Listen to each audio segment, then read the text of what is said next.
There is a moment in every great story. A moment where everything stops.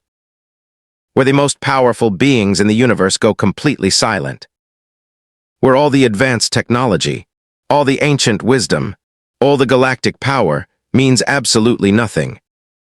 This is that moment. In the year 2387, at the center of the known universe, inside the most heavily guarded spaceport in all of galactic history, the most powerful baby in existence was dying. And nobody could stop it. Not the alien surgeons with instruments worth more than entire planets. Not the Empire's most celebrated healers. Not the ancient mystics who had lived for 10,000 years. Not one single being across, civilization spanning 400 star systems, could figure out what to do. The greatest empire the galaxy had ever known was helpless. And then a human walked in. Not a general. Not a scientist. Not a diplomat. A mechanic. A regular, ordinary, grease-stained human mechanic named Marcus Webb. And what happened next changed the relationship between humanity and the entire Galactic Empire, forever. This is the story that the galaxy never forgot. The story that proved something the aliens had always quietly feared. The story that showed the universe exactly what human beings are truly made of. Stay right here, because this story is just getting started. Verax Station was not just any spaceport. It was the beating heart of the Dracovian Galactic Empire. Every single day, more than 12 million beings passed through its enormous halls. Ships from 400 different star systems docked at its ports. Merchants, soldiers, politicians, healers, they all came through Verax Station. And it sat right at the edge of Dracovian space, the territory of the dragon Empress herself. The Dracovians were not like other alien species. They were tall. They were ancient. Their scales shifted color depending on their emotions. Silver when calm, deep red when angry, gold when proud. Their eyes were sharp like blades. Their voices carried the kind of authority that made entire rooms go silent. They had been building their empire for over 3,000 years. And they had never, not once, asked a human for anything. To the Dracovians, humans were interesting. Like clever little animals. Humans had only been traveling in space for about 200 years. They were young. They were fragile. They made emotional decisions. They got attached to things for no logical reason. The Dracovians tolerated humans, even allowed a small human district inside Verax Station. Repair workers mostly. Maintenance crews. People who kept the lower levels of the station running. Marcus Webb was one of those people. He had been working at Verax Station for 3 years. He was 34 years old. Average height. Short brown hair. Always had grease somewhere on his hands, no matter how many times he washed them. He wore a standard gray work uniform with a small patch on the shoulder that read Webb, Mechanical Division. He had never spoken to a Dracovian directly.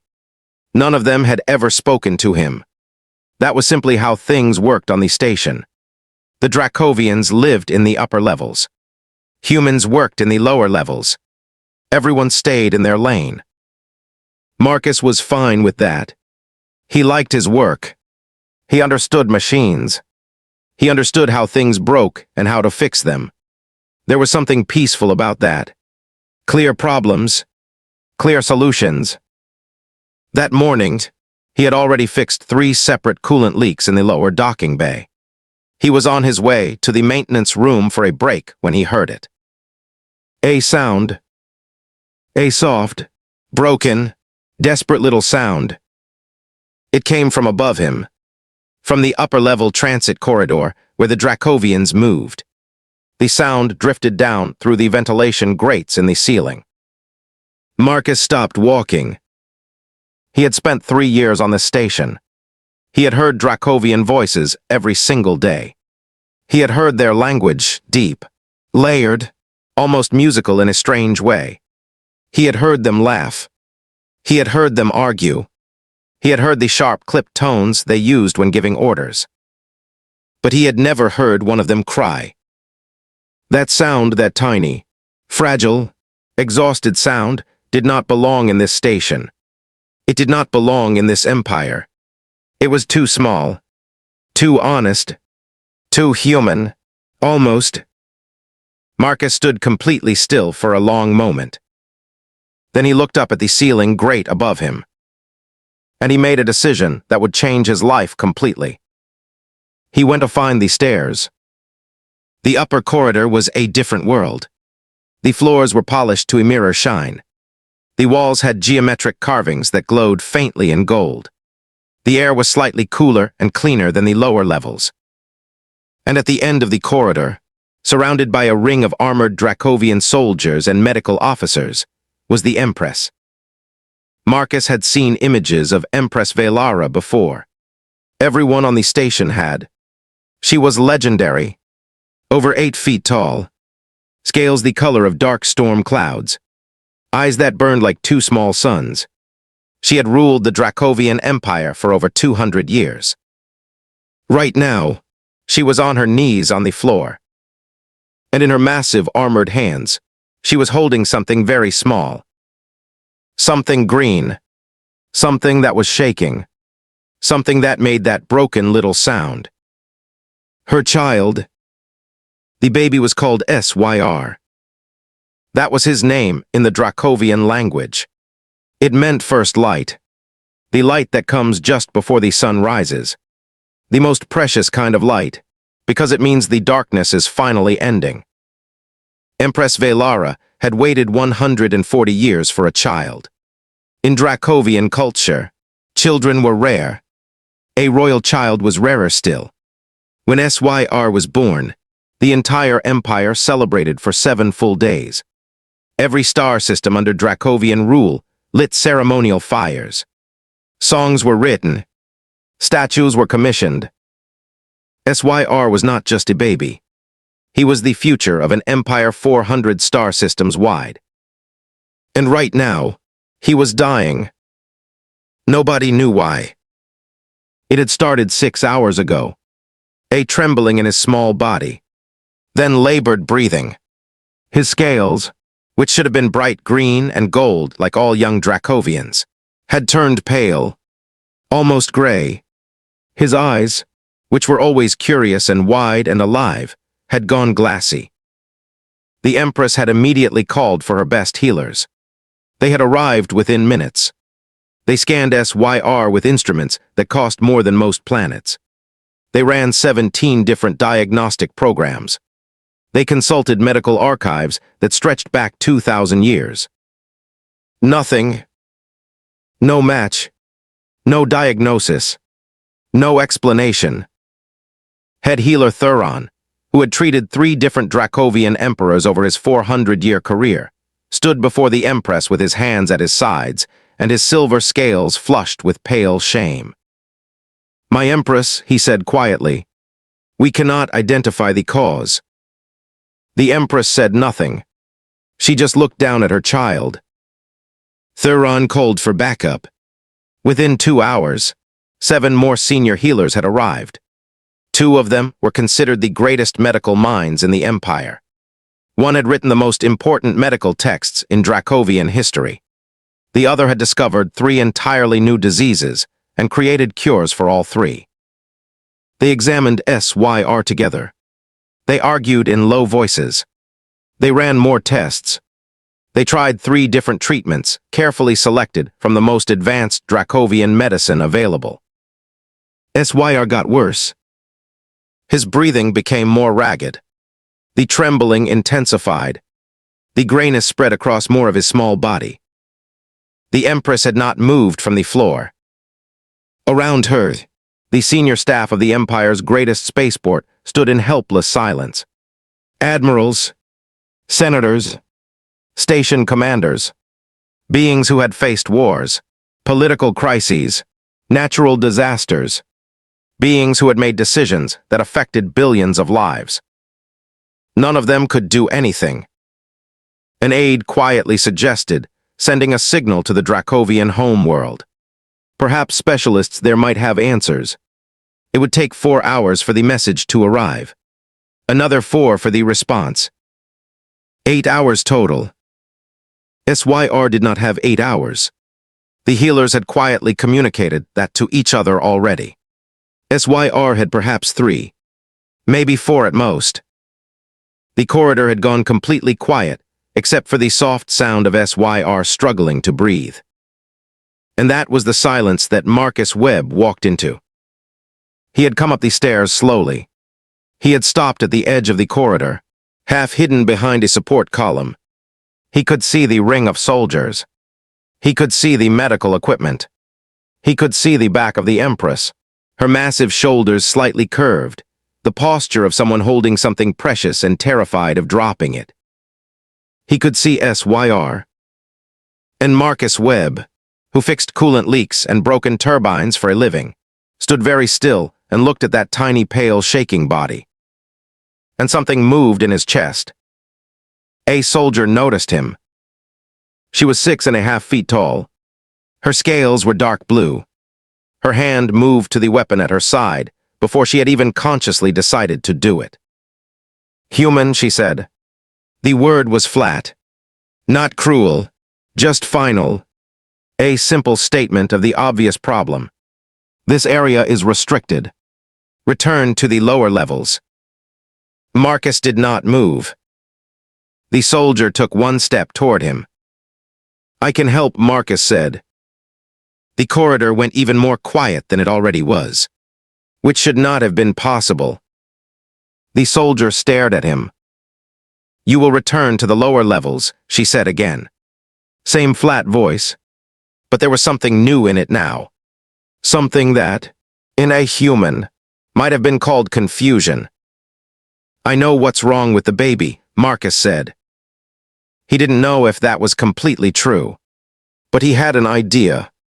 And in that moment, with that tiny broken sound still echoing in the air, an idea felt like enough to try. The soldier did not move aside. Of course she didn't. Protocol was protocol. A human maintenance worker had no business in a restricted medical corridor during an imperial emergency. It was not personal. It was just the way things were structured. 2 more soldiers moved to flank her. Quietly, professionally, they positioned themselves between Marcus and the rest of the corridor. Marcus stayed calm.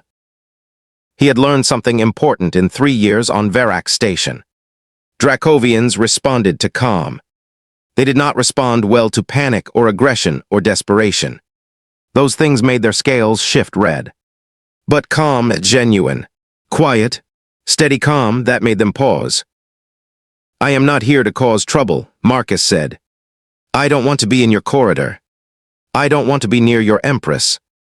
I just want to look at the baby for 2 minutes. You are a maintenance worker, the lead soldier said. Yes, Marcus agreed. You have no medical training. No formal training, Marcus said carefully. But I've seen something like this before. That was the true part of what he had said earlier. Back on Earth, before he came to Verax Station, Marcus had worked for 4 years in a veterinary clinic. He hadn't been a vet. He was the mechanic who kept all the equipment running. But he had spent thousands of hours around sick animals. He had watched veterinarians work. He had helped carry animals. He had held them steady during procedures. He had paid attention. And when he had seen, sir, the pale scales, the shaking, the particular pattern of the labored breathing, something in the back of his brain had fired a signal. He had seen something like this before. Not in a Dracovian, not in any alien creature. In a dog. A small brown dog named Pepper, who had belonged to a family that brought her into the clinic one winter morning. Pepper had been pale and shaking and breathing just like that. The vet had diagnosed her within 10 minutes. Hypoglycemia, low blood sugar, the body running out of fuel, shutting down slowly from the inside because it simply had nothing left to burn. Marcus had no way of knowing if Dracovian biology worked anything like canine biology. He didn't know their chemistry. He didn't know their metabolic systems. But he knew what he had seen. And he knew that the healers had been trying sophisticated treatments for hours, and SYR was getting worse. Not better. Sometimes the answer isn't complicated, Marcus thought. Sometimes the answer is just fuel. 2 minutes, he said again to the soldier. If I'm wrong, you can throw me out yourself. But if I'm right... He didn't finish that sentence. He didn't need to. The lead soldier looked at him for a long, unreadable moment. Her scales had shifted, not red, not silver, something in between, the color of uncertainty. Then a voice came from further down the corridor. It was low and deep and layered, like a chord played on an instrument built for a different atmosphere. But the exhaustion in it was unmistakable. No translation device needed for that. Let him come. The Empress. The soldiers did not look happy, but they stepped aside. Marcus walked forward slowly. He kept his hands visible at his sides. He made no sudden movements. He watched the soldiers as he passed them. He counted his steps. He breathed steadily. He reached the edge of the circle around the Empress. Up close, Velara was even more overwhelming than he had expected. She filled the space around her in a way that went beyond just physical size. There was something ancient about her, something that made the air feel heavier. 8 feet of armored scales and imperial authority, folded down on the floor of a spaceport corridor, holding something no bigger than a human toddler in her hands. She looked up at Marcus. Her eyes were gold, burning, brilliant gold. And in them, behind all the power and the steel and the centuries of command, was something raw and terrified. A mother's fear. Marcus looked at Sir.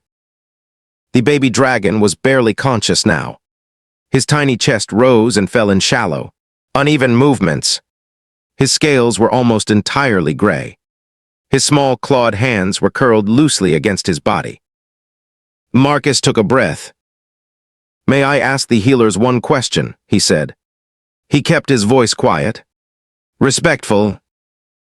Head healer Thuron looked at Marcus with an expression that was somewhere between professional offense and desperate willingness to hear anything. Ask Thuron said, Has anyone given him anything to eat or drink in the last 12 hours? Silence. Thuron's scales flickered. It was a small movement, almost invisible.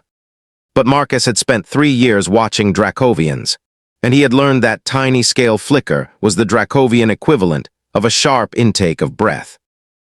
The young one was fasting, Thuron said carefully, in preparation for the naming ceremony. It is tradition. The child consumes nothing for 14 hours before the ceremony as a symbol of purity and... When did the symptoms start? Marcus asked. Another flicker. Faster this time. Approximately 6 hours into the fast, Thuron said. Marcus nodded slowly. He turned to the Empress. She was watching him with those burning gold eyes. Her hands around SYR had tightened slightly. Not aggressive. Protective. The instinct of a parent waiting for something, anything, to make sense. I believe your son's body ran out of energy, Marcus said. He spoke simply, directly. No medical language. Just plain words. His system is shutting down because it has nothing left to burn. His body is eating itself trying to stay alive. The corridor was completely silent. Thuron stepped forward. That is an extremely simplified. Is it wrong? Marcus asked. Thuron stopped. He turned to the medical display floating beside him. His long-scaled fingers moved through data points, pulling up metabolic readings that Marcus couldn't read, but could observe the reaction to. The flicker in Thuron's scales was no longer small. The metabolic collapse indicators, one of the other healers said quietly. She was tall, older, her scales deep purple with age. We categorized them as symptoms of the primary condition. We were looking through them, not at them. They are the condition, Marcus said. Another long silence. The purple-scaled healer turned to the Empress. He may be correct. My Empress, she said. The words came out slowly, like she was testing each one before she let it go. We have extensive treatments for what we believed to be an unknown pathogen. We had no reason to consider a metabolic. Can you fix it? The Empress asked. She was not asking the healer. She was asking Marcus. Marcus felt something shift in the air of the corridor.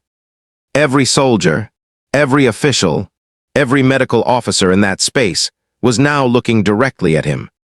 The weight of it was considerable, but he kept his focus on SYR. Do you have anything with concentrated natural sugars on this station? Marcus asked. Simple ones. Not synthesized. Real glucose. Fruit-based. Plant-based. Something the body can absorb quickly without having to break it down. Thuron frowned. We have standard nutrient compounds. Not compounds, Marcus said. Something simple. Something child's body can take in immediately. Something the body recognizes as real food instantly. The purple-scaled healer's eyes widened. The VEL fruit, she said. She turned to an aide. The aide was gone running before she had finished saying the words. The VEL fruit was a common Dracovian food item, sold in every market, every station, every outpost in the Empire. It was sweet, bright orange. Its juice was rich in natural glucose and could be absorbed almost directly through the tongue in young Dracovians whose digestive systems were still developing. It was, by all accounts, absolutely ordinary. It was in a food vendor's cart on the level below. The aide returned in 4 minutes with a small container of pressed VEL juice. Marcus looked at it. It was bright orange, and it smelled faintly sweet even through the container. He nodded. The Empress looked at the container. Then she looked at Marcus. You want to give my son fruit juice, she said. It was not a question exactly.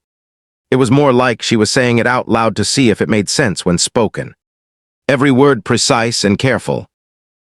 Yes, Marcus said. Very slowly. Just a few drops at first. On his tongue. Then a little more every few minutes if he responds. The Empress looked down at SYR. His chest was barely moving now. She looked back at Marcus. In her gold eyes, he watched the calculation happen. The weighing. The pride against the fear. The empire against the child.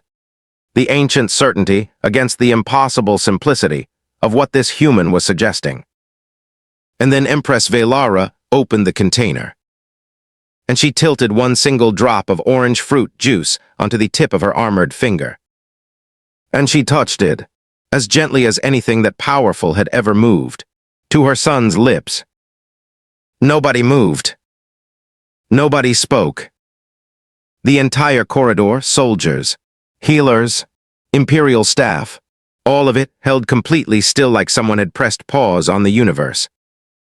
Marcus watched, sir. The first 5 seconds passed. Nothing. Then 10 seconds. Marcus felt the weight of every eye in that corridor pressing down on him. He did not look away from SYR. He kept his breathing steady. He kept his face neutral. He focused on the baby. Come on, he thought. Come on. 15 seconds. Sir's little clawed fingers moved. It was tiny. Almost nothing. Just a faint curling motion. Like a sleeping child shifting in their sleep. But it was movement. The purple-scaled healer made a soft sound. Not words. Just a sound. Marcus kept watching. Another drop, he said quietly. The Empress's hand was already moving. Second drop. Third drop. Each one placed with extraordinary care on the baby's lips. At the fourth drop, Sir's tongue moved. At the fifth, his chest rose deeper than before. By the eighth drop, his eyes opened. They were gold. Brilliant, burning, ancient gold, exactly like his mother's. Tiny and confused, and unfocused in the way that all baby eyes are unfocused. But opened, present, alive. The Empress made a sound that Marcus would never be able to fully describe. It came from somewhere deep, and it lasted only a second, and it carried in it 200 years of waiting and 6 hours of terror, and the particular devastation that only relief can bring after you have been truly convinced that the worst was going to happen. She held Sir tighter. His scales began to change. The gray faded. Slowly, then faster. The green came back first around his chest, then spreading outward, then gold appearing at the edges of his scales, which should not have been possible yet. Gold was a sign of strength in young Dracovians, something that only appeared during moments of health and vitality. SYR blinked at his mother. Then he made a sound. A small, frustrated, hungry sound. The sound of a baby who has just woken up and has decided that whatever was happening before is now over, and what matters now is that he is very hungry, and he would like someone to deal with that immediately. Something happened in the corridor that Marcus had absolutely not expected. The soldiers laughed. Just for a moment. Short and surprised and quickly suppressed. But real. The sound of tension breaking so suddenly that professionalism didn't have time to stop it. Head healer Thuron was already at his medical display, his fingers moving rapidly through the data. His scales had gone full silver, the color of calm, but there was something else happening at the edges. A shimmer that Marcus didn't have a word for. Metabolic indicators are recovering, Thuron said. His voice was controlled, but the scale shimmer gave him away completely. Primary stability returning. All cascade failure sequences reversing. He is. Thuron paused. Dracovians were not given to dramatic pauses. They were precise and economical with their words. The pause itself meant something. He is going to be fine, Thuron finished. The purple-scaled healer sat down on the floor. Just sat down, right there in the corridor. Like her legs had made a decision without consulting her. She sat and pressed one large hand to the front of her robes and breathed. An admiral who had been standing near the wall turned and walked 3 steps in the opposite direction. Just 3 steps. Then stopped. His shoulders dropped from where they had been held for the last 6 hours. Marcus stood still. He felt odd. His hands were trembling slightly, which surprised him. He hadn't noticed them doing that before. He supposed the adrenaline was wearing off now, that it had somewhere to go.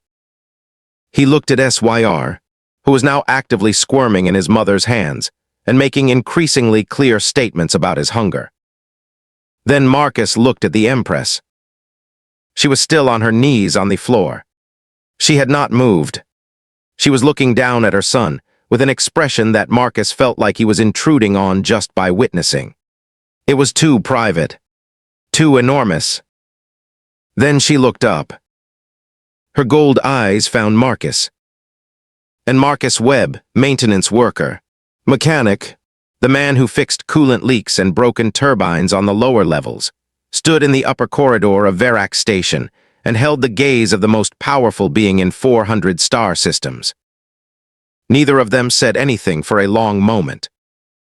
Then the Empress spoke. Her voice was quiet, quieter than he had expected from someone that size. But it filled the corridor completely. What is your name? Human. Marcus, he said. Marcus Webb. The Empress rose from the floor. 8 feet of ancient power and storm cloud scales, rising slowly. Every person in that corridor straightened automatically.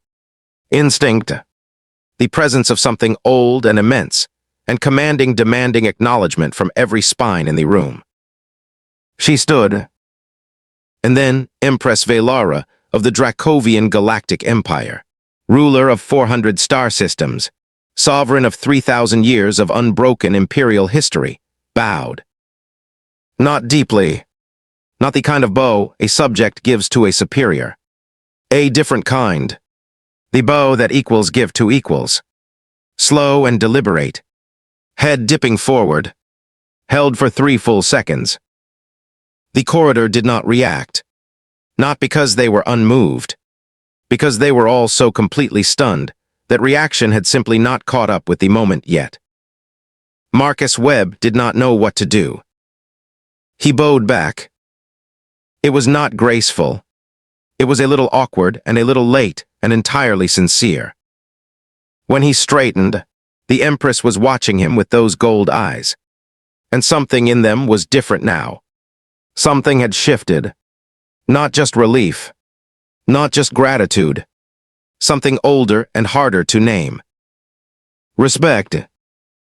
She looked at him for a long moment. You came up from the lower levels, she said. Yes. Nobody sent you. No. Nobody asked you to help. No. She was quiet for a moment. Then she said, Why? It was a genuine question. The question of someone who genuinely did not know the answer, who was trying to understand something that did not fit into the categories she had built over 200 years. Marcus thought about it honestly. Because I could hear him, Marcus said, and I thought I knew what was wrong. And it seemed, he paused, searching for the right word. It seemed wrong to just walk away when I thought I could help. The Empress looked at him, even knowing we would not have permitted it. I thought I could change that, Marcus said. Another silence. Then something changed in the Empress's face. The last of the imperial mask shifted. Just briefly. Just enough. She almost smiled. You were not afraid, she said. I was extremely afraid, Marcus said honestly. This time she did smile. It was small and controlled, and lasted approximately 1 second. But it was real. SYR, who was still tucked in his mother's hands, chose this moment to grab one of her armored fingers with both his tiny clawed hands and pull it toward his mouth in a way that made very clear his position on the ongoing delay of his next meal. Several soldiers made a sound that was absolutely, completely not laughter. The Empress looked down at her son. Her expression, without the mask now, was something vast and warm and ancient. She looked back at Marcus. Marcus Webb, she said, you will not return to the lower levels today. Marcus blinked. My shift is over, said head healer Thuron, who had apparently decided that this was a reasonable thing for him to interject. His scales were solid silver, and very calm in a way that Marcus suspected required some effort. You will join us, the Empress said. There is a naming ceremony today. It was nearly cancelled. She looked at SYR. It will not be cancelled. Marcus stood very still. The naming ceremony of an imperial heir was one of the most sacred events in Dracovian culture. Outsiders were never invited. Humans had never attended one. In the recorded history of the Dracovian Empire, there was no precedent for what the Empress was doing. My Empress, one of the senior officials, began carefully. Protocol would suggest. Protocol, the Empress said, not looking at him, did not save my son. The official went quiet. She looked at Marcus. Will you come? Marcus thought about his coolant leaks. He thought about his uniform with its small patch that said Webb, Mechanical Division. He thought about the lower levels and the 3 years of staying in his lane. He thought about the sound he had heard through the ventilation grate. That small, broken, desperate sound that had made him stop walking. Yes, he said. I will come. The naming ceremony was held in the Grand Hall of Verac Station, in a space that Marcus had never been allowed to enter before. The ceilings were so high they disappeared into shadow. The walls were carved with 3,000 years of Dracovian history. Every important being on the station was there. And in the center of it all, the Empress held up her son. Her scales blazed green and gold in the ceremony lights. He looked out at the assembled crowd with those wide, ancient, burning gold eyes. And the name the Empress gave him that day, the full formal name recorded in the Imperial archives that would stand for the rest of his long Dracovian life, was Sidkale Mavin. In the Dracovian language, the second part meant something that had no direct translation into English. The closest meaning, as the translation programs later rendered it, was something like, saved by the stubborn kindness of an unexpected stranger. Marcus Webb stood in the back of the Grand Hall in his gray work uniform with grease still faintly on his hands. And nobody, not one soldier, not one official, not one healer, suggested that he did not belong there. Here is the thing about that day that most people miss when they first hear this story. It was not about the fruit juice. It was not about the diagnosis. It was not about the ceremony. It was not even really about Marcus Webb, the mechanic from the lower levels who refused to walk away. It was about a gap. The gap between what the Dracovian Empire believed humans were and what humans actually are. The Empire had data on humans, thousands of years of observational data. They knew human lifespans. They knew human technology levels. They knew human political systems. They had files and reports and assessments and rankings. And every single one of those assessments focused on what humans could not do. How short human lives were. How limited human technology was. How emotionally chaotic human decision-making could be. Nobody had written a report about what humans did when they heard baby crying. Nobody had written a report about the 3-second moment where a human stands in a corridor and hears a sound through a ventilation grate and thinks, I might be able to help, and turns around instead of continuing to their break. That was the gap. That was the thing the Empire's data had completely missed. Because here is the truth about humans that the Dracovian Empire learned that day in that spaceport corridor. Humans do not calculate whether to care. They just do. And sometimes, in that exact space between calculation and action, lives are saved. Empires shift. History turns on a single drop of fruit juice, placed with impossible gentleness on the lips of a dying child. In the months that followed, things changed at Verac Station. Not dramatically, not all at once, but noticeably. Human maintenance workers began receiving formal acknowledgement from Dracovian officers. Small things, a nod, a spoken word, an invitation to move through spaces that had previously been off limits. And on the wall near the entrance to the Grand Hall, where the naming ceremony had taken place, a small plaque was installed. In the Dracovian language. Marcus never did get a full translation, but one of the Dracovian officers he had become acquainted with told him what it said. It said, on this day, the smallest action changed everything. Marcus thought about that for a long time. He thought it was probably true of most of the important things that had ever happened anywhere. If this story opened your eyes, there is so much more to discover about what humans are truly capable of in a universe that keeps underestimating us. And that, right there, is the story of the baby the Galactic Empire couldn't save, until one human refused to walk away. Let's take a moment and think about what just happened in this story. An empire with 3,000 years of history and 400 star systems under its control was completely helpless. All the technology, all the experts, all the ancient knowledge, none of it worked. And then one ordinary person, nobody special, nobody powerful, nobody famous, just paid attention and refused to quit. That is the heart of every great HFY story. That is why millions of people around the world come to these stories again and again. Because they are not really about space. They are about something deeply human. The stubborn, beautiful, irrational refusal to give up when it matters. The Empress bowed to Marcus not because he was powerful. She bowed to him because he chose to show up when he didn't have to. Because he walked upstairs when he could have walked away.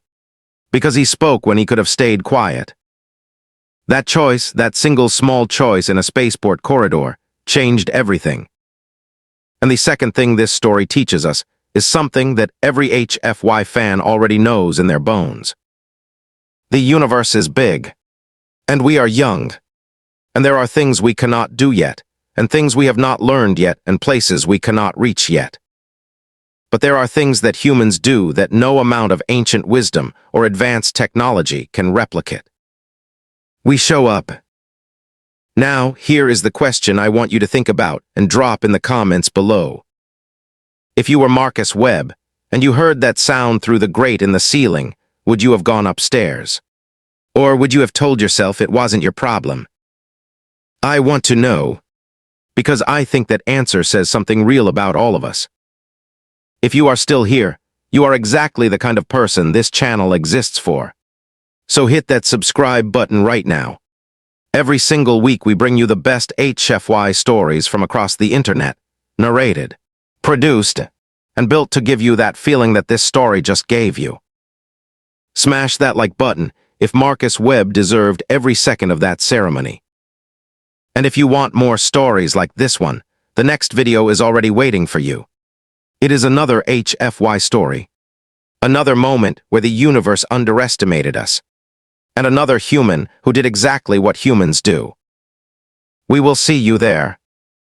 Because out here, humanity always finds a way.